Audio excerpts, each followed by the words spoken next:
Assalamualaikum warahmatullahi wabarakatuh. Perkenalkan, nama saya Ismawati Melanasari. Nah, di sini saya akan menyampaikan Q&A dari tugas besar 1 mata kuliah NLP. Kita mulai dari pertanyaan yang pertama.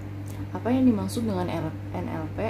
Natural Language Processing atau NLP dapat didefinisikan sebagai kemampuan untuk komputer untuk memproses bahasa, baik lisan maupun tulisan yang digunakan oleh manusia dalam percakapan sehari-hari. Untuk proses komputasi, bahasa harus direpresentasikan sebagai rangkaian simbol yang memenuhi aturan tertentu. Secara sederhana, NLP adalah mencoba untuk membuat komputer dapat mengerti perintah-perintah yang ditulis dalam standar bahasa manusia. Lalu pertanyaan yang kedua, selain segmentasi teks, apa tantangan pengolahan data atau riset di bidang NLP? Yang pertama yaitu disambiguasi makna kata atau word sense disambiguation. Banyak kata yang memiliki lebih dari satu makna, baik dalam bentuk homonim atau makna berbeda dan tidak terkait. Contohnya bisa dalam makna kata dapat dan racun, maupun polisemi, makna berbeda namun terkait. Misalnya ragu dalam makna bimbang dan sanksi. Yang kedua, ambiguitas sintaksis, yaitu suatu bahasa memiliki berbagai kemungkinan struktur kalimat. Pemilihan struktur yang paling tepat biasanya membutuhkan gabungan informasi semantik dan kontekstual. Yang ketiga, masukan yang tidak sempurna atau tak teratur. Aksen dalam bahasa lisan, serta kesalahan ejaan dan gramatikal dalam bahasa tulis menyulitkan pemrosesan bahasa alami. Lalu yang keempat, pertuturan. Struktur kalimat saja kadang tidak dapat dengan tepat menggambarkan maksud penutur atau penulis. Kadang gaya bahasa dan konteks menentukan maksud yang diinginkan. Lalu pertanyaan yang ketiga yaitu sebutkan contoh penerapan NLP pada aplikasi perangkat lunak. Yang pertama ada pemerolehan informasi, pencarian dokumen yang relevan, pencarian informasi spesifik di dalam dokumen, serta pembuatan metadata. Yang kedua, penjawaban pertanyaan, seperti secara otomatis menjawab pertanyaan yang diajukan dengan bahasa alami dengan jawaban dalam bahasa alami pula. Yang ketiga, perangkuman otomatis, pembuatan versi singkat berisi butir-butir penting dari suatu dokumen dengan menggunakan program komputer. Yang keempat, penerjemahan mesin, penerjemahan otomatis dari suatu bahasa alami ke bahasa mesin. Yang kelima, pengenalan wicara, yaitu pengubahan bahasa lisan menjadi pemasukan yang dikenali oleh mesin, misalnya pada pendeteksian bahasa lisan kepada komputer untuk menghasilkan bahasa tulis atau pelaksanaan suatu perintah oleh komputer. Yang keenam, sintesis wicara, pengubahan bahasa tulis menjadi bahasa lisan, kebalikan dari pengenalan wicara. Yang ketujuh, pengenalan karakter optis, yaitu pengubahan tulisan tangan atau teks percetakan menjadi dokumen yang dapat dikenali oleh mesin. Dan yang kedelapan, analisis sentimen, yaitu ekstraksi informasi dari sumber data teks untuk mendeteksi pandangan positif atau negatif terhadap suatu objek. Lalu pertanyaan yang keempat yaitu, apa kegunaan library NLTK dan Sastrawi? Natural Language Toolkit atau disingkat sebagai NLTK adalah library Python untuk bekerja dengan permodalan teks.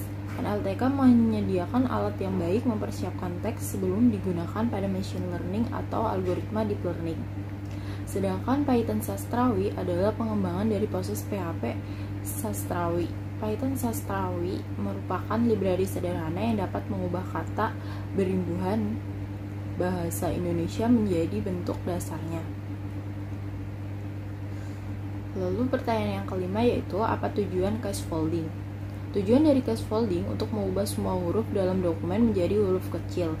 Hanya huruf A sampai Z yang diterima. Karakter selain huruf dihilangkan dan dianggap delimiter. Pada tahap ini tidak menggunakan external library apapun, kita bisa memanfaatkan modul yang tersedia di Python. Lalu yang keenam, apa definisi dari tokenizing? Tokenizing adalah proses pemisahan teks menjadi potongan-potongan yang disebut sebagai token untuk kemudian dianalisa. Kata, angka, simbol, tanda baca, dan entitas penting lainnya dapat dianggap sebagai token. Di dalam NLP, token diartikan sebagai kata, meskipun tokenize juga dapat dilakukan pada paragraf maupun kalimat. Lalu pertanyaan yang ketujuh yaitu jelaskan tentang stop word dan memberikan contohnya. Stop word adalah kata umum yang biasanya muncul dalam jumlah besar yang dianggap tidak memiliki makna. Contoh stop word dalam bahasa Indonesia adalah yang, dan, di, dari, dan lain-lain. Makna dibalik penggunaan stop word yaitu dengan menghapus kata-kata yang memiliki informasi rendah dari sebuah teks. Kita dapat fokus pada kata-kata penting sebagai gantinya. Contoh penggunaan filtering dapat kita temukan pada konteks mesin pencarian. Jika permintaan pencarian Anda adalah apa itu pengertian manajemen, tentunya Anda ingin sistem pencarian fokus pada memunculkan dokumen dengan topik tentang pengertian manajemen. Di atas dokumen dengan topik apa itu, hal ini dapat dilakukan dengan mencegah kata dari daftar stop words dianalisa. Lalu pertanyaan yang ke-8, apa algoritma yang dapat digunakan untuk stemming teks bahasa Indonesia? Dan jelaskan. Proses stemming antara satu bahasa dengan bahasa yang lain tentu berbeda. Contohnya pada teks berbahasa Inggris, proses yang diperlukan hanya proses menghilangkan sufiks. Sedangkan pada teks berbahasa Indonesia, semua kata imbuhan, baik itu sufiks dan prefiks, juga dihilangkan. Untuk melakukan stemming bahasa Indonesia, kita dapat menggunakan library Python Sastrawi yang sudah kita siapkan di awal. Library Sastrawi menerapkan algoritma Nassif dan Adriani dalam melakukan stemming bahasa Indonesia. Pertanyaan ke-9, apa tujuan dari word embeddings? Untuk konversi kata yang berupa karakter alfanumerik ke dalam bentuk vektor. Setiap kata adalah vektor yang mempresentasikan sebuah titik pada space dengan dimensi tertentu. Dengan word embeddings, kata-kata yang memiliki properti tertentu misalnya berada pada konteks yang sama atau memiliki semantic meaning yang sama berada tidak jauh satu sama lain pada space tersebut.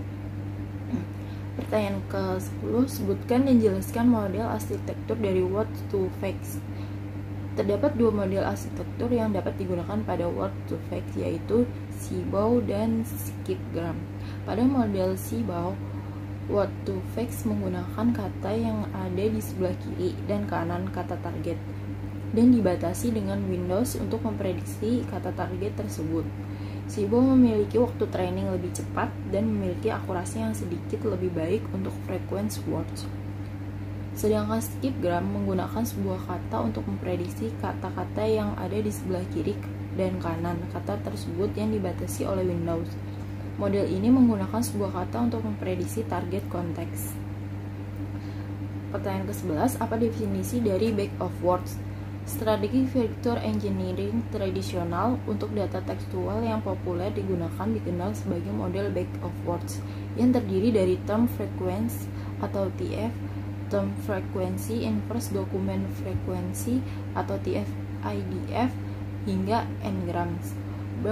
Bed of words mempresentasikan teks ke dalam sekumpulan kata yang dapat diwakili oleh frekuensi kemunculannya dalam sebuah dokumen. Pertanyaan ke-12, jelaskan mengenai metode atau algoritma fast text. Fast text adalah metode word embedding yang merupakan pengembangan dari word to vector. Metode ini mempelajari representasi kata dengan mempertimbangkan informasi subwords. Setiap kata direpresentasikan sebagai sekumpulan karakter n-gram. Dengan demikian dapat membantu menangkap arti kata-kata yang lebih pendek dan memungkinkan embedding untuk memahami sufiks dan prefiks dari kita. FastText memiliki kinerja yang baik, dapat melatih model pada dataset yang besar dengan cepat dan dapat memberikan representasi kata yang tidak muncul dalam data latih. Pertanyaan ke-13, apa yang dimaksud dengan n-gram? N-gram merupakan salah satu proses yang secara luas digunakan dalam data mining, pengolahan teks, dan pengolahan bahasa. Secara n-gram merupakan sekumpulan kata yang diberikan dalam sebuah paragraf, dan ketika menghitung n-gram biasanya dilakukan dengan menggerakkan satu kata maju ke depan. Lalu pertanyaan ke-14, jelaskan contoh penerapan n-gram. Teknik prediksi kata berbasis model n-gram dan korporat telah banyak diimplementasikan. Cardology Next Word Prediction merupakan salah satu aplikasi. Proses inti dari aplikasi ini dibangun menggunakan bahasa pemrograman R. Sedangkan korpora yang dijadikan basis pelatihan dari model ini adalah PubMed atau khusus domain kesehatan. Aplikasi ini diharapkan mampu menyarankan kata di bidang kesehatan, terutama kardiologi saat pengguna mencari artikel yang terkait dengan bidang kesehatan. Sebagai contoh terdapat sebuah kalimat "The cow jumps over the moon". Jika n sama dengan 2, maka dikenal dengan bigram, di mana n-gram menjadi "The cow jumps over the moon". Bisa dilihat dari contoh di atas di mana kita memiliki 5 n-gram dalam kasus tersebut. Perhatikan bahwa terjadi pergerakan kata tiap 2 kata, yaitu dari the, cow ke cow, jam ke jumps, over, dan seterusnya, di mana kejadiannya terjadi secara berurutan dengan cara tiap kata berpindah maju satu kata ke depan untuk membangkitkan n-gram selanjutnya. Jika n sama dengan 3, maka n-gram menjadi sebagai berikut: the cow jumps over the moon. Berdasarkan kasus di atas terdapat 4 n-gram. Sedangkan jika n sama dengan 1, maka bisa disebut dengan unigram yang pada dasarnya hanya terdiri dari satu kata dalam sebuah kalimat. Pertanyaan ke-15, jelaskan definisi dari smoothing. Smoothing atau memperlancar merupakan salah satu teknik yang dapat digunakan agar model bahasa tidak memberikan probabilitas 0 untuk peristiwa yang tidak terlihat ini, dengan melakukan subsidi silang probabilitas. Pertanyaan ke-16, jelaskan mengenai Laplace smoothing. Laplace smoothing merupakan teknik smoothing paling sederhana, yaitu dengan menambahkan nilai 1 ke setiap frekuensi kehadiran bigram sebelum dilakukan normalisasi untuk memperoleh probabilitas. Akibatnya, semua frekuensi awal 0 berubah menjadi 1. Laplace smoothing tidak cukup baik saat digunakan dalam model n-gram modern, tetapi menjadi konsep dasar atau juga sebagai baseline bagi banyak algoritma smoothing yang hadir kemudian. Pertanyaan ke-17, apa yang dimaksud dengan back-off dan interpolasi? Pada back-off, kita menggunakan bigram jika fakta tersedia. Jika tidak, kita menggunakan bigram. Jika tidak ada fakta juga, maka memanfaatkan unigram. Kita hanya melakukan back-off ke n-gram orde lebih rendah jika ditemukan frekuensi 0 pada n-gram orde lebih tinggi. Agar model back-off memberikan distribusi probabilitas yang tepat, maka harus diterapkan diskon terhadap n-gram orde lebih tinggi. Kumpulan diskon tersebut dialihkan ke n-gram orde lebih rendah. Sedangkan pendekatan interpolasi sangat berbeda. Kita harus menggabungkan probabilitas dari semua n-gram, memberikan bobot dan mengkombinasikan frekuensi trigram, bigram, dan unigram. Pertanyaan ke-18, jelaskan mengapa K-Ney smoothing memiliki kinerja yang baik. Karena K-Ney smoothing memanfaatkan discounting absolut dengan cara yang lebih canggih untuk menangani distribusi unigram oleh orde lebih rendah. Versi K-Ney smoothing kinerja terbaik dinamakan modified K-Ney smoothing. Pada pendekatan ini tidak digunakan diskon tunggal. Misalnya kita mempunyai suatu n-gram dengan frekuensi 4 dan perlu didiskon, tetapi beberapa besar diskon yang tepat.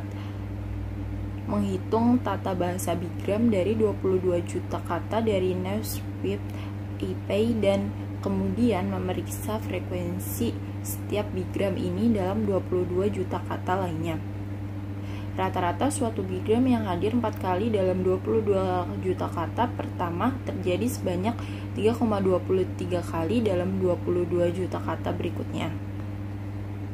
Pertanyaan ke-19, apa latar belakang munculnya metode Stupid Back-Off? Teks dari web dapat digunakan untuk membangun model bahasa super besar. Google pada tahun 2006 telah merilis himpunan n-gram sangat besar 1 sampai dengan 5 gram dari semua deretan 5 kata yang hadir setidaknya 40 kali dari 1 triliun lebih kata dari running text di web, termasuk sekitar 1,2 miliar rangkaian 5 kata yang menggunakan lebih dari 13 juta tipe kata. Data raksasa tersebut sangat mungkin untuk membangun model bahasa skala web menggunakan K-Ney smoothing secara penuh. Brans dan kawan-kawan pada 2007 memperlihatkan bahwa algoritma yang jauh lebih sederhana sudah cukup untuk menangani model bahasa yang sangat besar. Algoritma bernama Stupid Bake-Off inilah memunculkan ide percobaan untuk membuat model bahasa suatu distribusi probabilitas murni. Tidak ada diskon terhadap probabilitas berorder lebih tinggi. Jika n-gram order lebih tinggi mempunyai frekuensi 0, maka dilakukan bake-off ke n-grams berorder lebih rendah, dibobot dengan suatu bobot tetap. Lalu pertanyaan terakhir yaitu, apa dasar pemikiran dari metode Good-Turing Smoothing? Pemikiran dasar dari Good-Turing Smoothing adalah memanfaatkan count atau frekuensi sesuatu yang telah dilihat sekali untuk membantu mengestimasi frekuensi dari suatu yang belum pernah terlihat. Kata atau n-gram atau suatu kejadian yang hadir sekali disebut sebagai singleton. Nah, sekian Q&A dari tugas besar 1 saya. Kurang lebihnya mohon maaf. Wassalamualaikum warahmatullahi wabarakatuh.